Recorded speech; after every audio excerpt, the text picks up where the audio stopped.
I am fascinated by human interaction, particularly in the context of relationships. I've got a 5-month-old daughter, so as you can imagine, I'm obsessed with the father-daughter dynamic. I didn't grow up with a father in the home. I grew up in a single-parent home by an incredible mom. So admittedly, I am moved internally when I see fathers and sons interact. I love this idea of relationship because I'm one of these people who actually believes that life was meant to be lived with people. I actually believe that life is better in the context of community. But somehow we've lost touch. We've lost the ability to connect on a deeper level. And that's kind of what I want to talk about over the next few minutes together. Because while I think we've lost it, I do think we can get it back. One of the first things I want to do, I want us to kind of engage together. I can't really see you, but I want to do a survey, okay? And for some of you, this survey might be an opportunity for you to relive your glory days. For others of you, you might need to call your therapist after this, okay? I want us to go back to high school. Yeah. So really quickly, who here would say, in high school, I was an athlete? Let's see your hand really quickly. Okay, a couple of you. All right, okay. All right, who here would say, yeah, no, definitely not an athlete, but I was a mathlete? Oh, okay, yes, a couple, okay, all right. Maybe you're like, I was not a mathlete, I was not an athlete, I was a thespian, I was a creative, I was an artist. Where are you at? Oh, yeah, okay, all right. That hand went up really high, yeah. And then one last group, I want to see if you're here. Who would say I was a academic underachiever? Like I showed up. Okay, this is a safe space, yes. That's kind of my group too. I was a part of different groups, but I was a straight D student in high school, had a 2.3 GPA, and I'm pretty sure they let me graduate out of sheer pity, okay? Now, I've been out of high school for a little while, but for some reason, when I look at our country and I look at our nation, I am instantly transported back to the walls of my high school. And the reason why I want to talk about school is because typically, school is the first place where you learned who your people were. It's typically the first place where you learned who your family was outside of the people who shared your last name. I went to Hollywood High School, smack dab in the middle of Los Angeles. And LA is one of the most culturally diverse cities in the nation. And my high school represented that, absolutely. But the irony is that a school smack dab in the middle of one of the most culturally diverse cities was also one of the most segregated schools in the city. We were so segregated. And when I look at our nation, not only am I transported back to my high school, but I feel like I'm living out a real life version of the movie Mean Girls. And I have a problem with this because I know that we are so much better than that. I know we are so much bigger than hatred and bigotry and homophobia and Islamophobia and all the phobias. I know that together, when we work together, we are strong. I know that when we work together, we are resilient. I know that when we work together, we are overachievers. History actually tells us so. Because we are the ones who put people on the moon. That was me. That was you. We did that. We are also the ones who said, you know what, we should create something that when you flip a switch, light comes on. We are also the ones who said, let's put humans in a tube. Put fire on the sides, throw them in the sky, and have them travel across the world. That's an airplane. We did that. I feel like some of you are not really convinced yet. So, okay, this is for you. We are also the people who realized that if you cut a pig in just the right places and put that meat in a frying pan, oh yeah, you got something called bacon. We did that. Oh, applause for bacon, yes. I know where I am, and so some of you are like, I do not celebrate slaughtering pigs. Fine. We are also the same people who said, let's create something called tofurkey. That was us. Yet something interesting about that, in all of our creativity, all of our ingenuity, we are also the same people who cannot figure out how to live together in harmony. And I think the reason is multifaceted, but I think one of the reasons is we just can't see each other. We think we can see each other. And I want to ask you a simple question. what do you see? When you look at your neighbor across the street, when you cross someone in the grocery store, when you look around this room, what do you see? When you look at me, what do you see?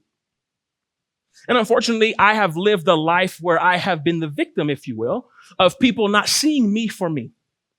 Started as early as 6th grade. We had a new teacher, and I was excited about this. It was our band class. And now, my name is unique, okay? It's Martoinne Williams, and it's not spelled how it sounds. I guess it's French. Now, I always knew when my name was getting called because the teachers would kind of turn their head to the side, look at the roster, and kind of scratch a little bit. They'd like bring it real close. They pull it way out. And I said, okay, I just started to save them the embarrassment and say, hey, it's Martoinne, it's me. This happened to me in 6th grade. The teacher looked at the roster. She looked back at me. She said, how do you pronounce it? I said, Martoinne. And she looked back at me and said, that's a tough one. Can I call you something else? Yeah. I've been pulled over. Let's be honest, because sometimes I just speed. I'm a speeder, okay? But I've also been pulled over because I was in the quote unquote wrong neighborhood. And when I have experiences with not all, but some cops, they look at me and say, oh, I know you. I see your tattoos. I know your story. Tattoos mean gang affiliation. When if they took a little look closer, they would see that my tattoos actually have zero affiliation with gangs at all. They tell a unique story about me and my life. For example, this one here. My sister's initials and her birthday, who died in 2016. This one here is the continent of Africa, because they do a lot of really cool philanthropic work there. This one here is one of my favorite ones because it's my initial, my wife's initial, tied together by an and sign, but if you close one eye, it kind of looks like an infinity signal. This one here is a anchor. Reminds me of the hope that keeps me anchored. What do they see? And it is as a result of these experiences and the experiences that I will continue to tell you about that I have dedicated my life to being a person who helps people see the things they cannot see. I will do it for you in love. I will do it for you in kindness. I will be a cultural optometrist, if you will. Because we all do it. We all have a little bit of blindness, whether it is intentional blindness that says, no, I don't want to see it. Or whether it is subconscious blindness that says, my goodness, my eyes were open, but I didn't know. I actually couldn't see. I have a friend named Brian. He's an incredible human being. And this guy, he lives life with a level of courage and adventure and ferocity that I just don't understand. Oh, and by the way, he's blind. Not metaphorically, literally. Now, Brian's kind of crazy. I have watched this guy climb up on a truck and say, take a picture of me. I'm going to jump off. What? Brian mountain bikes in the woods. You heard correctly. Mountain bikes in the woods. I don't do the woods.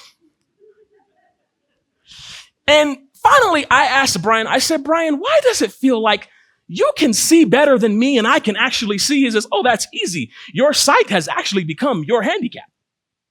He says, your ability to see has actually made you lazy. And what Brian was saying in that moment actually transcended just that moment. What he was saying is that sometimes our sight is so common to us that we miss the opportunity to see the beauty all around us. We have traded curiosity and intrigue for fear and judgment. We have somehow forgotten that the uniqueness, the differences that we have are the raw material in our hands that we can use to create beauty and wonder in the world, yet we use those tools, if you will, to create chaos and tragedy in the world and pull ourselves apart. We've lost touch. But unfortunately, I hate to be the bearer of bad news, but I think it actually goes a little deeper than that. I think we've lost hope, too. We have become a people who say, all I see is all you will ever be.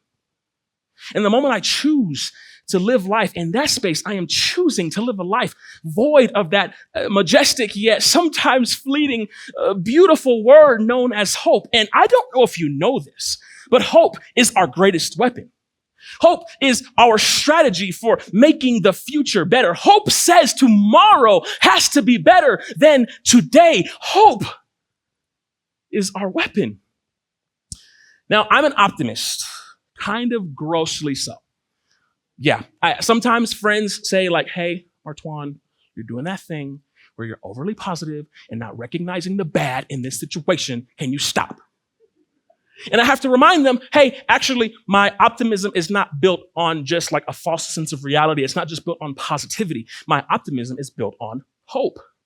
My optimism is built on this idea that what I see is the raw canvas to paint a beautiful masterpiece. It is the tool that I have to create a glorious and wonderful future. Rebecca Solnit, in her book, A Hope in the Dark, says, hope is not a lottery ticket that you hang on to while you sit on the sofa. Hope is an axe that you use in the event of an emergency to tear down a door. And I don't know if you know this, but we're kind of in a state of an emergency right now. And if we've ever needed an axe called hope, it's now. So yes, we need to recognize we cannot see each other. We need to fully understand that we have not built our lives on hope, but also we need to move from this idea of individualism to collectivism. We need to move from me to we. We need to stop believing the lie that in order to be with me, you have to agree with me. And if I could just live in my truth for a little bit, I've not seen this played out more over the last year as a black man in this country than I have my entire life. I've heard it all. People have said things to me like, I see your pain, but I see your hurt, but I know your entire community is grieving, but there's something so interesting about that. If you walked into a hospital room and your loved one was dying of cancer, struggling to breathe in the little bit of life that they have left, you would never, ever say to them, I see your pain, but. And I think it's because on that level, we deeply understand that in that moment, what I feel is insignificant. In that moment, what I think is insignificant. In that moment, who I voted for is insignificant. In that moment, all that matters is that you know that I am with you. All that matters is that you know that I care for you and that you feel with every fiber of your being that I am for you. My wife had a beautiful baby 5 months ago.